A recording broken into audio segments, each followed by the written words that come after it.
আসসালামু আলাইকুম। আজকে আমাদের একটা ছোটখাটো পিকনিক হইতে আছে।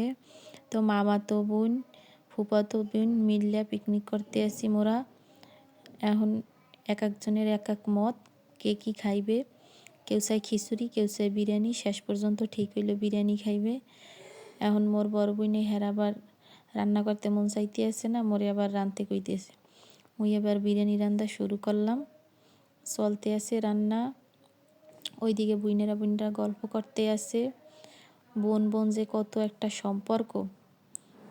তো অনেক দিন পর দেখা হয়েছে মোর বুইনেগুলাগে। এখন গল্প গুজব চলতে আছে, রান্না চলতে আছে। মুই যে এবার এককালে ফাটাফাটি রান্ধি তাও না, কিন্তু রান্ধি মোটামুটি শিখছি। অল্প স্বল্প খাওয়া যায় আর কি, আহামরি একেবারে মজা তাও না। আর মোর যখন বিয়ে হয়েছে তখন তো মুই কিছুই রাঁধতে পারতাম না। নিজে রাঁধতে তখন নিজেই খাইতে পারতাম না।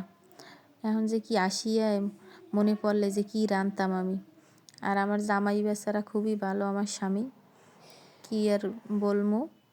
হ্যাঁ, আমি যে রাঁধতাম হেয়েই খাইতে, মুই নিজেই মুহে দিয়ে আর খাইতে পারতাম না যে কি রাঁধছি মুই।